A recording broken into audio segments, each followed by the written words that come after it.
How's it going, everyone? David from dodmedia. I want to show you an edit breakdown for a promo video that I did. What the hell? What's up, buddy? Yeah, good. How you doing? Yeah, I'm just recording a tutorial. It's breaking down an edit to show the different elements like sound design, grade, composition, sequence of shots, pacing, that kind of thing. Alright, buddy. See you on Friday. Cheers. Bye. So yeah, today I'm going to be showing you an edit breakdown, showing you the different decisions that I made during the edit for sound design, for color grade, for pacing and sequencing of shots, and how those things can all come together in a pretty simple way to give you this. They're scared to death. You don't look scared? Well, you ain't supposed to. Then you don't have to do it. Yeah, well, I think I do. Let me tell you something you already know. The world ain't all sunshine and rainbows. It's a very mean and nasty place, and I don't care how tough you are, it will beat you to your knees and keep you there permanently if you let it. You, me, or nobody is gonna hit as hard as life. But it ain't about how hard you hit. It's about how hard you can get hit and keep moving forward. How much you can take and keep moving forward. You're better than that! You think that's right? Do you? You're better than that!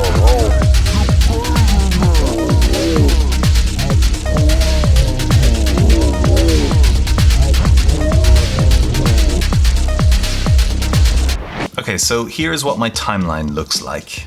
Let me just stretch this up so you see every single element that is actually happening in there. Not all that much, really. If you think about it, you see some timelines where the sound design is 20 tracks long, 20 tracks deep, and there are multiple tracks of video, multiple layers of video as well, overstacking on each other. This here is just this crop mode because I want to be able to export as a actual cropped video, so I can just use that as a reference for reframing shots to make sure that I don't move shots a little bit too far when I'm reframing them. I'll explain that in a second. And then this layer here is just a color grade. It's my adjustment layer color grade. So everything in the video is happening over 2 tracks.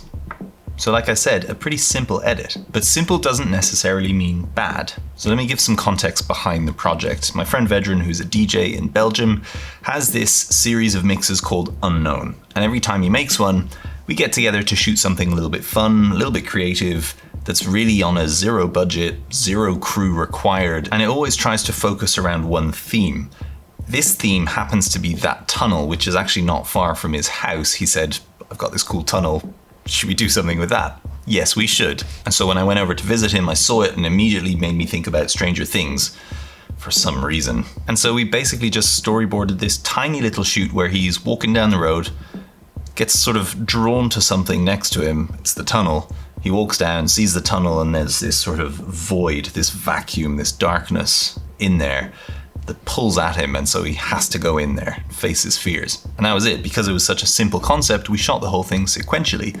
So we started off with a few shots of him walking down the road, wide shot, mid shot, close up, different angles over the shoulder, and then a few angles of him coming in and around the tunnel and going into the tunnel, getting into the tunnel, which I really, really did not enjoy because there were lots of spiders. But all in all, I think we were probably shooting for maybe an hour, maybe. Something around about that time. So very quick shoot. Okay, so then I get on a plane, I fly back to England, get back into Oxford, dump all the footage. Meanwhile, Vedran has sent me a mix of a track that he wants to use for this promo video. Now, another theme that we've been using in this series, Unknown series, is to use a voice sample from a film or TV show, sort of James Lavelle inspired, to give a little bit more emotion and feeling, given that this is all pretty much what's now being called B-roll these days, where there's some slow motion footage, there's not actually very much ambient sound happening at all.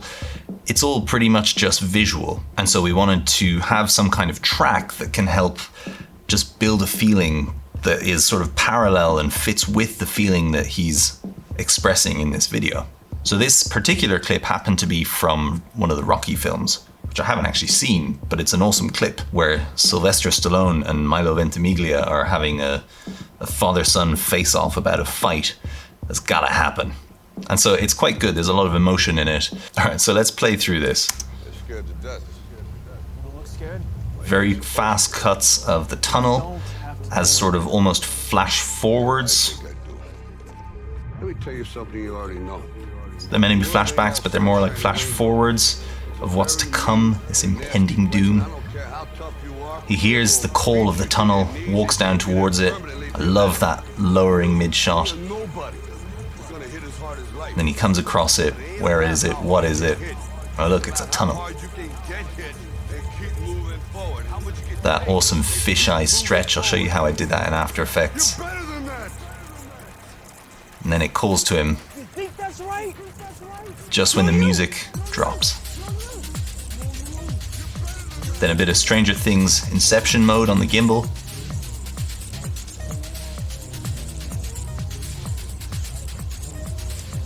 And he vanishes. Boom. All right, so let's remove this crop, let's remove the color grade, and let's just ignore all of the sound for now. You can see that I've moved this picture down in position because I wanted to reframe it once I'm going to be applying that CinemaScope crop to it. The problem with adding that crop in is that, well, you lose a lot of the top and bottom, about 11% I think of the top and the bottom. So I just moved that clip down, which I did by selecting the clip, going to effects controls and just moving the position down. Because that way you can reframe your shot within those boxes, so that when you go to export your video without the boxes, where it's just literally that width of video there, you're not chopping off your protagonist's head. So starting with this walking shot, quick, very, very quick shot of the tunnel doing an inception turn. And I actually masked out, if we go over to After Effects, I actually masked out that entrance of the tunnel because I only had a shot of him going into the tunnel. I didn't think to get that inception shot of just the tunnel at the time. But anyway, that was an easy fix. I just masked it out with a dark blue solid, and that way, you know, there's no one in that tunnel. There's nothing in that tunnel. And it's too dark in a way that it looks a little bit ominous, which I liked. So a very fast cut of the dark, dark tunnel, then cut back to him walking along into a mid shot, you'll notice. So we've gone from a wide to a mid, and he's walking along. Good establishing shot on his face as well, because you don't see much of his face there. He's walking along, then we cut to a reverse angle. So we're seeing over his shoulder, or in fact, we're seeing behind him, but it's pretty much an over the shoulder. Only thing that's kind of annoying is that car there. I kind of wish that wasn't there, but c'est la vie. And so this, I'm just moving along to try and reveal the road that he's going to be walking down. See, the way that the camera is moving, the road is being revealed behind him. So it's showing where he's headed. Then another quick cut of him, which is actually just a few seconds before that original shot, of him starting to climb into the tunnel. Now again, these are flash forwards because he hasn't done it yet, but you're meant to think that it's something he's seeing, something that's bothering him, something that's eating at his mind. Then, much closer shot, he comes to a stop, him inside the tunnel from the other perspective, where I was surrounded by spiders. He stops and looks over to his right because he's thinking, what is that? What's that thing? What is there? What you got there? And so he walks off screen, on screen left. Now I could have done some fancy transition where he walks off the screen and then the camera comes back up from the right so that it shows him in the next shot and that it's done an in-camera transition, but I don't feel like it needed it. Hard cuts are cool, man. So hard cut to him. Now I absolutely love this shot. This one was in all lock mode on the gimbal, so all of the axes were locked so that I could bring the gimbal down like a jib move and it would stay pointed in exactly the same horizontal level. That way I was able to drop down as he was walking, and then I applied a very slight zoom to the clip in scale. Basically I just keyframed the scale going down so that it did a sort of dolly zoom effect because I was moving forward and going down with the gimbal. So by scaling out, you kind of nullify that effect of me moving forward in Z space, but because of the compression of the lens, it's going to change that aspect, it's going to change that perspective. And it's very subtle, it's not overbearing, but it gives this slightly, there's this sort of reveal, this understanding in that shot. I guess this sort of unease. Yeah, unease. It gives some unease. And then as you can see, I moved this shot down in position as well. I slid it down because I wanted that framing to remain consistent with the crop later on.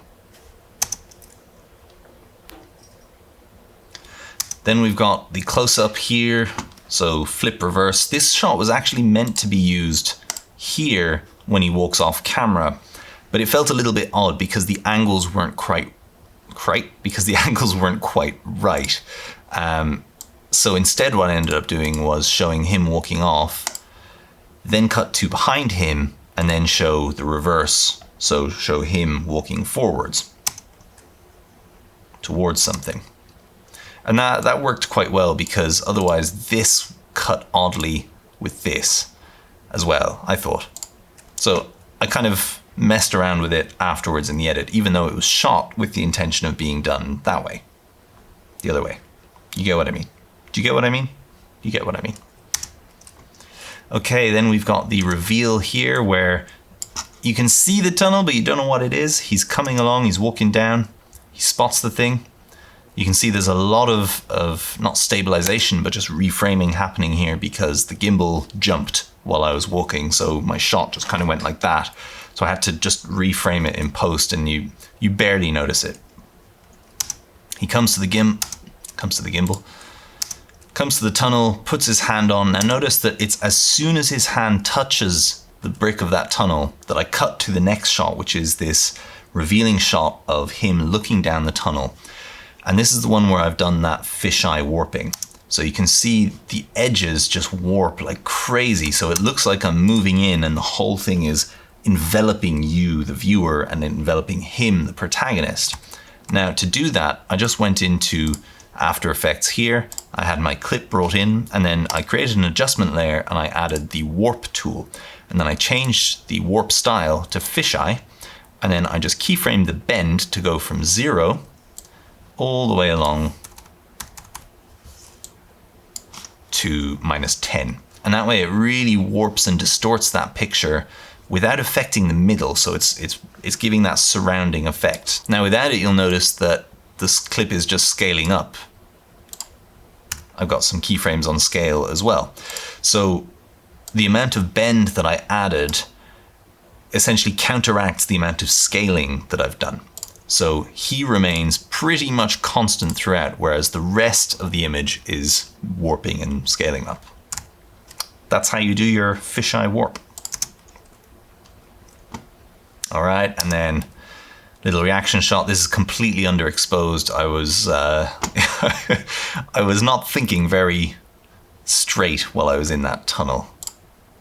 So you can see with the grade, I brought back up that, which is really not bad considering this is 8-bit, to be honest. Everyone craps on 8-bit, but you can do a fair bit with it. And so he looks in. Now again, I was just stationary here, so this whole thing keyframes the scale to scale down. So it's scaled up and it keyframes to scale down so that it looks like I'm moving backwards inside that tunnel. And then you'll notice that I only make the cut when he starts to climb. I feel like in editing, that's the best way to preserve momentum, is when someone starts to do an action, give them a few frames of starting to do that action in one shot before you cut to the next shot where they're already doing that action. Because if I'd cut before he decided to start climbing up, it just wouldn't have had that same motion, that same momentum, especially when that music drops. Then he climbs in. Now you'll notice this is 2 different shots, and we didn't have 2 cameras rolling at the same time. He just had to repeat this action a few times, and we did a few takes to make sure that it was absolutely perfect, because one time he got his finger stabbed on the thorns, one time his hand wasn't in the right place compared to the previous shot. So just for that consistency, we did shoot it a few times, and these were the takes that made it. So then here I'm using the inception mode on the gimbal, so instead of doing it in post, I'm actually doing it on camera. Whether it's necessary or not, I don't know, but I wanted to try it out on the gimbal. I probably would just stick to doing it in post and keeping this shot as stable and nice as possible so that the framing is intact, because the framing kind of went off shot, which is why I only end up using such a short segment of it. And then same thing again with here. I'm rolling that gimbal inception mode, getting him walking in. So you notice the hands are just letting go. So it's cutting just after he starts letting go and cut to the next shot where he's busy letting go, rather than showing him fully letting go in that whole shot. And then he's walking and walking, getting deeper and deeper into the tunnel. Now, when I was shooting this, I had to make sure that I kept those rolls roughly at the same speed and in the same direction, because otherwise it wouldn't have worked if it was going clockwise in one shot and then counterclockwise in the other one. It had to all be consistent. And then finally, bam, land on the logo. Bit of branding, that's all you need. So then let's have a look at the sound design, because the sound design is something that was quite special with this one. I had a good amount of fun with this. What we've got is a nested sequence. In that nested sequence, I've just chopped up the different bits of clips from the YouTube video that I ripped, which has this Rocky segment. So if I play that, You don't look scared. that's all you have. No, you It's ain't supposed just neat audio. You don't have to do it. Neat audio? It's neat Yeah, audio. well, I think It's I clean audio. But by nesting all of that into a sequence, you can apply delay effects, reverb effects, that kind of thing, echoes that will act on the entire sequence versus those individual clips. Because if I'd added those echoes to the individual segments, those individual cuts, the echo would stop when the end of that clip was reached. So by nesting them, you're actually able to affect that entire nest, that entire sequence, versus just the individual segments of clips. So then what I had was an analog delay, and I keyframed the wet output, which is the affected output, which has the echo in it, so that the echo got louder and louder. I keyframed the delay itself so that in milliseconds that delay went down, because when you do that on an analog delay, you change that and it goes, and the pitch just completely warps and it sounds amazing. Then the feedback is the amount of sort of distortion and saturation of that sound that keeps looping back on itself and repeating on itself until it really just goes completely out of control and sounds absolutely terrible but awesome at the same time. So have a look at these keyframes as this plays. You don't look scared. Well, you ain't supposed to. Then you don't have to do it. Right now you're just getting that echo of 815 milliseconds Let me tell you something you with already a know. pretty much 85% balanced dry output, 8.75 wet output. How tough you are, it will beat you to your knees and keep you there permanently if you let it. You, me, or nobody is gonna hit as hard as life. But it ain't about how hard you hit. It's about how hard you can get hit and keep moving forward. How much you can take and keep moving forward. You're better than that. And here the wet starts increasing because I want that echo to become louder and louder. And finally the delay drops, and that's where everything just kind of goes a bit haywire. Now, people often don't realize how many audio effects there are available in Premiere Pro. They think they have to go to Audition. You really don't. There's so much available for your sound design in Premiere Pro, and it's so easy to try experimenting with stuff. And as I say, try this nesting technique if you're trying to affect a whole track, because this will allow you to embed whatever sounds you want in there. I could have had cars in there, I could have had footsteps, I could have had another person talking, I could have had whispers, I could have had music, I could have had anything, and it would all be affected in the same way at the same time by this analog delay, because it's affecting the entire track. And then to complement that, especially where the tunnel is involved in a few occasions, I just added a little bit more texture noise to that. When I say texture noise, I mean it's not an individual impact noise, it's more like a noise that you can bring in and bring out just to add texture to a specific location. This one happens to be this sort of really deep growl, which I think I may have actually done with my mouth as well. I just went like that and then just messed around with it in Audition and brought the pitch way down and the bass way up, and yeah, no, it's good. If you're on good speakers, it's gonna sound amazing. And so when you combine all of those things together, that sounds pretty amazing. All right, next up, we're gonna have a look at the color grade. So let's bring back in our color grade. This one was pretty simple. I shot in hybrid log gamma HLG3 on the A7 III hybrid log gamma, and I was developing a LUTs package at the time, and so I used one of the LUTs from that LUT package, which you can get up there if you're interested. And I actually made this specific LUT for this specific video and then added it to the LUT package because I was really happy with it. We shot in winter, this was December, but it looked like autumn, and so I wanted it to look like autumn in the color grade. And so all of these greens are a much kind of bluer green than they actually were. All the oranges are more pronounced. His skin tones, as you can see here with the skin tone bar, they're still pretty preserved. He's not looking purple like some of the Sony footage often tends to. Now I'll show you quickly how I actually did this color grade. I used my August Hybrid Log Gamma LUT, which is actually fall in the LUT package, I believe. And then I went in and adjusted a few things. So I boosted up the highlights because it was a little bit lacking in that punch in the highlights. I brought up the shadows because I thought it was a little bit dark because I shot it slightly underexposed, stupidly. Then I brought up the whites by 5 and brought down the blacks by 5. Just to really make sure that my blacks were hitting their bottom line, they were actually black. Then to tweak the image a little bit more than what the LUT was already doing, I went down to my curves and I came down to my hue versus saturation and I boosted that orange to make those leaves and skin tone pop a little bit more. And you can see what it's doing there in my my scopes. It's boosting those oranges. Then in the color wheel and match to accentuate the blues in the shadows and the oranges in the highlights to give that sort of split tone, not teal and orange, but more like navy and orange. You can see here without any of these adjustments, and then with them, it's really adding a little bit more contrast to the image, while also just giving it a slight tint of bluish in the blacks, which I like. I did that by dragging the shadows down to there, and then I dropped the exposure of the shadows, bringing the midtones up towards the orange and the highlights a tiny bit towards the orange. You don't want to do the highlights too much because otherwise, you know, white things end up looking orange. And that's pretty much it for the color grade. That's what I applied to, you know, to all of the shots and then just tweaked them individually so that, you know, they would look right. So there's a without grade and with grade. This one again, without any grading, with a grade. And finally, same again there. And then, to be honest, once I was ready to export, I just went into the export window, Control M, or Control or Command M. And then in the output here, in the settings, I just changed my height to apply that crop factor, that cinescope crop factor. And then I just scaled to fill instead of scale to fit, because if you scale to fit, it's gonna screw that up. So you just scale to fill, and there you go. That will export your video without the actual black bars. You can see there's a little bit of extra black bar there, so I could probably get rid of that. In fact, let's re-export and get rid of that.